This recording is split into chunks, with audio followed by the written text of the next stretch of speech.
Հունվարի 1-ից Հայաստանում աշխատանքային պայմանագրերը կնքվում են բացառապես էլեկտրոնային տարբերակով, թվային հարթակի միջոցով։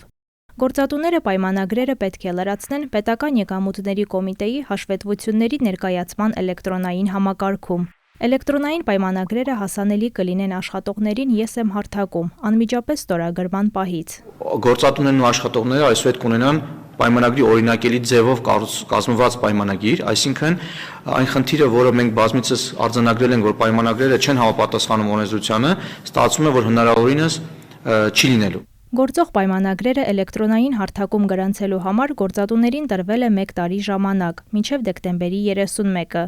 Իսկ նոր կնքվելիք պայմանագրերը արդեն իսկ պետք է լինեն պարտադիր էլեկտրոնային։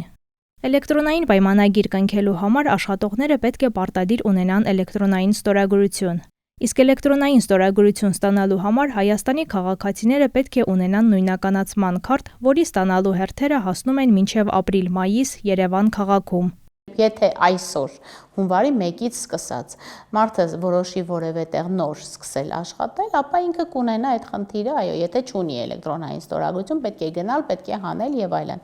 Թեպետ ուզում եմ հավաստիացնել, որ դա այդքան էլ մեծ խնդիր չէ։ Եթե ունի նույնականացման քարտ, դա ուղղակի րոպեների հարց է էլեկտրոնային ստորագրությունը ակտիվացնել գոնե բջջային օպերատորի միջոցով։ Շատ տեղերում նույնիսկ մենք ահազանգեր ունեցանք, որ գործատուներն ասել էին, եթե նույնիսկ դեկտեմբեր ամսին, եթե չունեք էլեկտրոնային ստորագրություն, ես լուծում եմ ձեզ այդ աշխատանքային պայմանագիրը։ Աշխատանքի եւ սոցհարցերի փոխնախարարը հունվարի 7-ին ասուլիսի ընթացքում հայտնել էր, որ նույնականացման քարտի հերթերի խնդրի լուծման մասով քննարկումներ չկան։ Գործատուների հանրապետական միության նախագահի խոսքով ծրագիրն ունի դրական կողմեր։ Օրինակ, այլևս հնարավոր չի լինի հետադարձ թվով պայմանագրեր կնքել, ինչը կրճատում է ստվերը։ Նաև ծրագիրը կրճատում է թղթի օգտագործումը, բարելավում աշխատողների իրավական պաշտպանվածությունը։ Բայց ըստ նրա, խնդիր կարող է լինել այն բիզնեսների համար, որոնք չունեն թվային գրագիտություն։ Նաև կարևոր է տվյալների անվտանգության խնդիրը։ Հիմա այսքան ամբողջական տվյալներ պայմանագրերի արդեն նոր պլատֆորմով մուտքագրվում է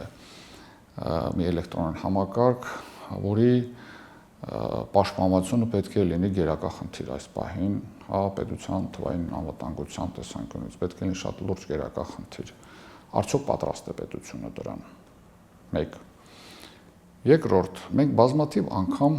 բարձրացրել ենք հարց, որը դեռ մինչև հիմա լուծում չի ստացվել, դա Պետական եկամուտների կոմիտեի էլեկտրոնային հարթակների բարից բուն իմաստով չաշխատելն է հաշվետու ժամանակաշրջաների այդ փուլում, երբ որ միանգամից շատ օգտատերեր մուտք են գործում համակարգ, ինքը